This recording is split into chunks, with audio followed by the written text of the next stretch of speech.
le lendemain de sa déchéance, le président Bazoum n'a pas appelé un président de la CEDEAO pour lui venir en secours.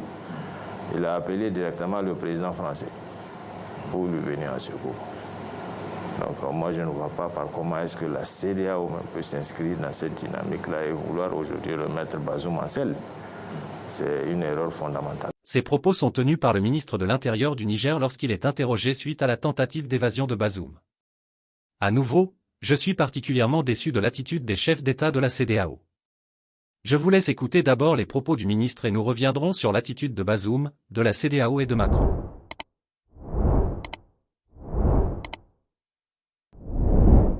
Bien sûr qu'on va communiquer, à part le communiqué qu'on a rendu public, oui. Une enquête est en cours et tous les détails de l'enquête seront rendus publics. Mais moi, je ne pense pas que nous puissions nous inscrire dans du faux. Aujourd'hui, si le président Bazoum, je vous rappelle que jusqu'à présent, depuis son arrestation, depuis en fait sa déchéance, il vit dans son palais. On l'a dit. Des responsables sont venus, ils sont allés lui rendre visite. Il a discuté avec eux, ils ont vu le confort dans lequel il est. Donc aujourd'hui, c'est peut-être pour ça qu'il s'est cru devoir prendre des initiatives de ce genre. Parce que, à un moment, il n'avait pas d'électricité quand même, hein, en général. Ah ben l'électricité, c'est lui qui a demandé expressément, ça c'est documenté, au président nigérien de couper l'électricité. Donc vous avez voulu lui faire payer ça? Ah mais il a demandé, il y a eu des morts dans les hôpitaux, M. Serge, oui. Je vous rappelle. Hein, compte tenu, cette initiative a créé la désolation dans les hôpitaux, des gens sont morts à cause de ce manque d'électricité. Donc aujourd'hui qu'il n'ait pas l'électricité, c'est lui qui l'a souhaité. Et je vous rappelle aussi, le lendemain de sa déchéance, le président Bazoum n'a pas appelé un président de la CEDEAO pour lui venir en secours. Il a appelé directement le président français pour lui venir en secours. Donc moi, je ne vois pas par comment est-ce que la CEDEAO peut s'inscrire dans cette dynamique-là et vouloir aujourd'hui remettre Bazoum en selle. C'est une erreur fondamentale. C'est vraiment une erreur fondamentale de la CEDEAO et c'est bien pitoyable. Bazoum, en faisant directement appel à Macron, désavoue la CEDEAO ou plutôt montre par là que c'est Macron qui est son chef et son appui. Nous comprenons pourquoi Macron a été très agité dans cette affaire. Je suis particulièrement marqué par ses propos dans son discours devant ses ambassadeurs et je voudrais qu'on y revienne avant de continuer avec le cas de la CEDEAO. C'est un coup d'État contre un président démocratiquement élu, venant d'une ethnie minoritaire, qui a mené des réformes courageuses, économiques, politiques, sur les plans pour son pays, qui clarifie à peu près tous les domaines, qui est engagé sur tout l'agenda international qui est le nôtre et celui des Nations Unies, et qui est pris en otage dans le palais présidentiel par des putschistes depuis maintenant 1 mois. Alors, on a dit que la France était trop engagée en soutien au président Bazoum. J'entends les gazettes, je lis le commentaire parfois des autres capitales. Mais on ferait quoi si un coup d'État comme ça se passait en Bulgarie ou en Roumanie?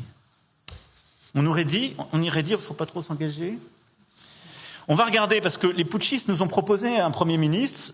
Voilà, on va s'engager, c'est ça la bonne politique. Il ne faut pas être jusqu'au boutiste, on n'est pas chez nous. C'est ça ce que veulent faire les autres capitales. Et on voudrait dire que la démocratie est une idée qui est bonne pour l'Afrique, qu'on ne fait pas de double standard. C'est inadmissible. On a un homme intègre, démocratiquement élu, courageux parce que pour la première fois dans un tel cadre, il ne démissionne pas au péril de sa vie et de celle de sa famille. Et on nous explique que la bonne politique aujourd'hui, ce serait de le lâcher. Parce que c'est devenu à la mode. Parce qu'en fait, il faudrait produire local maintenant, même quand ce sont des putschistes. Et de Washington, en passant par d'autres capitales européennes, j'ai entendu des voix, j'ai écouté des journaux, j'ai lu des tribunes qui nous expliquaient « N'en faites pas trop, ça devient dangereux. Ça devient dangereux. » Non, on doit être clair, cohérent. Cohérent. Sinon, qui nous écoutera? Dans quelle capitale africaine on peut dire qu'on a une politique de partenariat avec un dirigeant si quand ils subissent là, on ne peut pas être en soutien? Donc je pense que notre politique est la bonne. Maintenant, il faut être clair.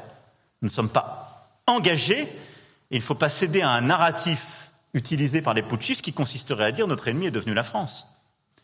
Le problème des Nigériens aujourd'hui sont des putschistes qui les mettent en danger parce qu'ils abandonnent la lutte contre le terrorisme, parce qu'ils abandonnent une politique qui était bonne économiquement pour eux et qui sont en train de perdre tous les financements internationaux qui étaient en train de leur permettre de sortir de la pauvreté. C'est ça la réalité. Et si on ne le dit pas nous avec courage, qui le dira? Donc nous devons poursuivre cette politique avec fermeté, sortir des mensonges et des facilités. Et donc notre politique est simple. On ne reconnaît pas les putschistes. On soutient un président qui n'a pas démissionné, aux côtés duquel nous restons engagés. Et nous soutenons l'action diplomatique, et quand elle le décidera, militaire, de la CEDEAO, dans une approche de partenariat, qui est celle que j'ai présentée en février dernier. Ni le paternalisme, ni la faiblesse, parce que sinon, on n'est plus nulle part. Et nous devons continuer avec force de le soutenir, et j'appelle tous les États de la région avoir une politique responsable, parce que, il faut être clair, si la CEDEAO abandonne le président Bazoum, je pense que tous les présidents de la région sont à peu près conscients du destin qui leur sera réservé. Et la faiblesse que d'aucuns ont d'ailleurs montrée à l'égard des putschs précédents a nourri des vocations régionales. Il y a une épidémie de putsch dans tout le Sahel, mais qui repose sur quoi? Sur la faiblesse de système militaire, sur une insuffisante efficacité, et aussi sur la politique que nous devons conduire en soutien avec toute la région, et j'y reviendrai dans un instant. Et donc je pense que nous devons sur ce point être clairs, la période est très difficile, elle est surtout difficile pour les Nigériens et pour nos postes avancés, mais nous devons avec fermeté, là aussi, éviter tout double standard, être sur nos principes et avoir cette politique de clarté. Si tu as pu réécouter ces propos, alors je t'en félicite parce que j'avoue que c'est pénible d'écouter Macron, tellement son arrogance est blessante. Nous avons tous appris où son courage et celui de son ami Bazoum les ont conduits. Macron a finalement rappelé son ambassadeur et a commencé le retrait des forces françaises du Niger après des semaines de vaines agitations. Bazoum va sûrement voir ses conditions de détention dégradées après sa récente tentation d'évasion. J'espère que ça finira bien pour lui. Il faut reconnaître qu'il s'est vraiment mal comporté envers le peuple nigérien. Comment demander qu'on coupe l'électricité et qu'on impose de lourdes sanctions au pays pour faire souffrir un peuple que tu dis avoir élu? En tout cas, c'est vraiment déplorable. Pour ce qui est de la CEDEAO, elle s'est totalement discréditée dans cette affaire. En imposant précipitamment les sanctions et en brandissant la menace d'intervention militaire, elle avait agi sans recul et sans sagesse. La CEDEAO a montré aux yeux de la jeunesse africaine, elles n'agissent que sur les ordres de la France. La vérité c'est que la crise du Niger a porté un grand coup à la crédibilité de l'institution régionale qui n'existe désormais que dans la forme. Même si elle n'est pas encore dissoute, elle n'a plus aucune légitimité vis-à-vis des peuples africains. Je me rappelle encore de cette demande que la CEDEAO est partie faire à l'Union européenne pour les aider à agresser le Niger. À la recherche de tout type de soutien, le président de la commission de la CEDEAO, Omar Alieu Touré, a participé jeudi à Tolède en Espagne à une réunion des ministres des Affaires étrangères de l'UE, au cours de laquelle a été évoqué le coup d'État au Niger et d'éventuelles sanctions que prépare l'Union européenne à l'encontre des nouvelles autorités nigériennes qui ont pris le pouvoir le 26 juillet dernier. Ma visite cet après-midi a donc pour but d'expliquer notre position à l'Union européenne, ce qui a motivé les diverses mesures prises par la CEDEAO et la collaboration que nous recherchons de la part de tous nos partenaires.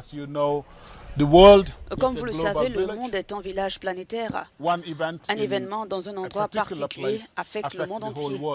C'est pourquoi nous estimons qu'il est important de venir en Espagne pour parler à nos partenaires de l'Union européenne afin qu'ils comprennent ce que nous faisons et qu'ils nous apportent le soutien qu'ils sont en mesure de nous apporter. Plus d'un mois après le coup d'État, le Niger reste sous la menace d'une intervention militaire brandie par la CEDEAO pour établir le président Mohamed Bazoum. N'est-ce pas pitoyable ça? Je ne sais pas s'ils s'écoutent eux-mêmes quand ils parlent. Avec de telles réactions, comment peut-on s'étonner que les autres nous méprisent? La CEDEAO n'a pas les moyens de sa politique. Qu'est-ce que tu penses de tout cela? Pour moi, toute cette crise révèle à quel point nous sommes souvent très zélés quand il s'agit de détruire ou de faire du mal à l'autre. Mais quand il s'agit d'aider, de faire du bien, de soutenir la lutte que mène le prochain contre l'ennemi, nous ne faisons rien du tout. Pourquoi la CEDEAO ne se bat pas plutôt pour en finir avec le terrorisme? Cher ami, dis-moi en commentaire les leçons que tu as apprises de ce coup d'État au Niger. À très bientôt. Que Dieu te garde.